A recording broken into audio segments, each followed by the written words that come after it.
Welcome, everybody. We are so excited to have this session today. We're going to be talking about our account-based virtual workshop that you're going to be attending here in just a minute. But before we begin, we want to take just a minute, set the record straight on what is all this talk about account-based. And to do that, I've got my friend, my colleague, my mentor, president and co-founder of InsideSales.com, Ken Krogue. It's good to be here. Excited. This has been a debate long being held, hasn't it? Well, it's worth it. I think it's important that we are taking a few minutes at the beginning to kind of set the record straight, get some context, and get everybody ready to go here. Yeah. You know, I get asked all the time, what's so cool about account-based sales? Why is it so hot right now? Why is it such a big deal? And, you know, for years at Inside Sales, we would run up against a problem in the system architecture. Yeah. In Salesforce, for example, in almost all CRMs, leads come through and they're a composition of the company and the person, but only a single person. Yeah. And we all know that when you sell to businesses, now you've got multiple decision makers who are involved in the decision. Yeah. So account-based, everything now includes account-based objects. Yeah. And so you've got the account, you've got the many-to-one relationship with multiple decision makers and people involved in the process that all roll up into the same account. And that leads right to the definition of account-based sales, which is sales to multiple decision makers. Yeah. That's what it's all about.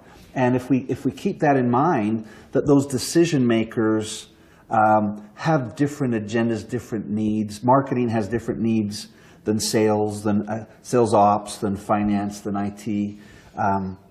But there's been some really powerful research. Again, our friends at Corporate Executive Board, Matt Dixon and the guys up there, they do a wonderful job. Rolled out a new book called The Challenger Customer. That's right, that's right. And I know you've highlighted the research. I talk about it all the time. But the first key to the research was they found that the average sale in business to business has 5.4 decision makers involved in the process. That's right. And boy, we got to take that into account.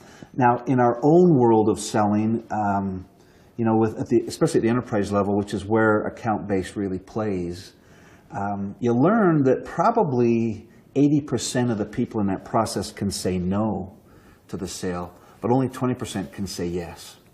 And we learned from our own Dave Rudnitsky and the power of finding the pathway to power of the people who can say yes. That's where you spend the majority of your time. But you still got to take the time to make sure the people who can veto the sale are taken care of with their needs and that everything's being accomplished as well. So interesting. So you've got a couple points there. So one is the buying group has changed. Yeah. So we got 5.4 decision makers that you've got to be somehow involved in the sales process. And then the definition, I mean, it's always important to know what is account-based sales and, you know, what is it not. And your definition one more time was? It's really simple. It's sales to multiple decision makers. That is simple. Now, a lot of people wonder this concept of high velocity versus the account-based. How does your definition fit with those two ideas?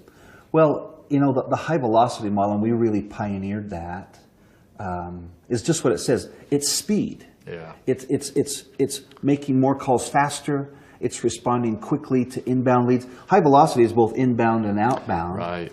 And it's a transactional model usually. But what you and I have found in our sales as we've run the numbers, there's still multiple decision makers even in small accounts. That's absolutely true. But it's only maybe 2 or 3. The really big accounts, you might have 15. Yeah. You know, I remember our biggest was like 19 decision makers we had to work through, and in 9 different departments. Yeah. So you've got to map that out. But if you, those don't really compete, I don't believe. Yeah. But what we've thought of is we've sort of contrasted account-based as the small business transactional model. So that makes sense. Yeah. You got to move fast. You got to respond to leads. You got to make more calls. whereas the account-based model is more the enterprise. You got to map the territory, you got to profile the people, find their needs, see how they fit, find the pathway to power, and then engage slowly and carefully. And you got to build rapport with each person in that organization. Yeah, see, the thing I love about that is rather than trying to break these two models out, high velocity is about speed, and account-based is about targeting. Bringing the two together becomes even more powerful than the two separate. Yeah. When you think about it, Amazon, they took web-based sales to a whole new world when they personalized the web page based on your previous purchases. But they still manage the speed and the quantity. And the speed, they wanted it right now. That's right. So the best of both worlds. You get the best of both worlds. Yeah, and so there's really levels to account-based sales as well. There's your basic definition of sales to multiple decision makers. Right. Then the next level would be to personalize the sales to those decision makers. Now that's a whole new level of complexity. Right. Just like Amazon personalizes their website, you would personalize your sales approach to the needs of the different decision makers. Okay. Then, our John Miller and our friends at Engagio, they coined the phrase account-based everything, because they realized you gotta specialize the process between marketing, business development, sales development, sales, and account management, and you got to make sure that you're selling to the needs of the different people in that multiple decision process all the way through. So, but then there's one more point of complexity that our friends at Corporate Executive Board figured out in a research study in their latest book, and they realized that if you sell too much to the individual, you'll tend to fragment them and you won't close the sale. Yeah, right. Isn't that ironic? Yeah. So in other words, if you sell 5 different sales methodologies to the 5 different decision makers, they don't unify together and end up making a decision. So you got to have an overarching methodology where you bring them to a common conclusion. Right. They've got to have a common purpose, a benefit that's bigger than all their individual needs.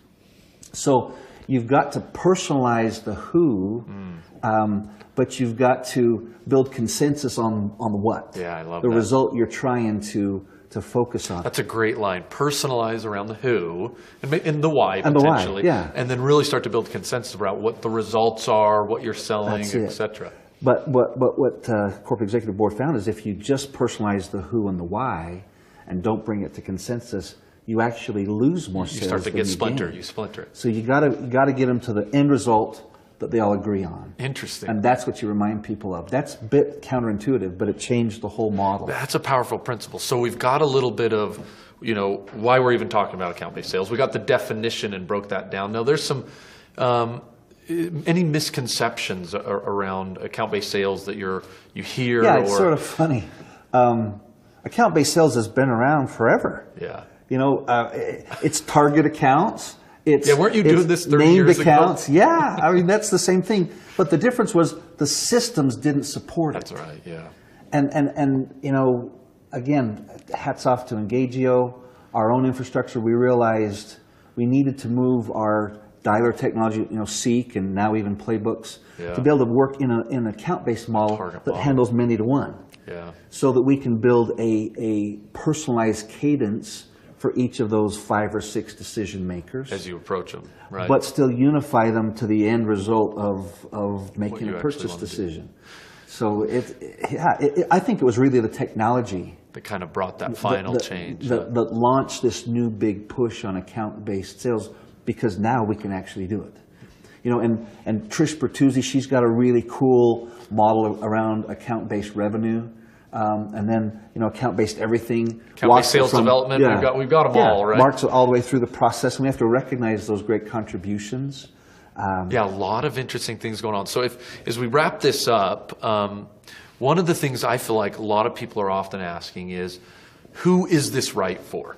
So we've got the definition and a little bit of why we're actually talking about it, but should everybody be doing it? Should we just be having some people do it? Or how would you coach a company? Well, I think from the big picture, the high velocity model, both inbound and outbound, is still really the starting point for small and lower mid-sized business. Yep. And Large and enterprise class organizations are really an account-based model. But don't think that they oppose each other, because once you've got account-based, you still can apply some more high velocity. Speed is, when we did our research study that changed the world of lead response management in 2007, we researched both small and enterprise companies, and the effect was the same for both. That's right. Yeah. So the research does not say they're separate. So it applies across the board, some of the same principles. It really makes sense. High velocity just means speed, and account-based means multiple decision makers. Yeah. And the normal, so bring the best of the two worlds bring the best, together. but emphasize the multiple decision makers at the enterprise and the speed at the SMB, and those are good starting points. Interesting. So as we think about today's session, we've got some great speakers. We have some great sponsors, and I want to make sure that we highlight them and the contribution that they've provided so that we can all listen to this free. We've got HubSpot, we've got Pattern, we've got Metadata, we've got Engagio, we've got Vineyard, we've got Consensus. Great sponsors to make sure that we can all enjoy this event free of charge and get educated on account-based sales. Absolutely. But the agenda is full packed. Can you give us a little bit of an insight as to some of the sessions we can potentially be attending? Yeah, we really believe, and we're launching some cool stuff with our training around why, what, and how. Right. And so we wanted to start today with showing you the why, the definitions, the meaning behind this account-based sales model. But the what and the how, we're going to leave to some pretty awesome companies. I mean, Salesforce is here. We've got HubSpot. We've got Sales Hacker, Engagio, Terminus, Chet Holmes, Sales for Life. Amanda's one of my favorites. She's awesome.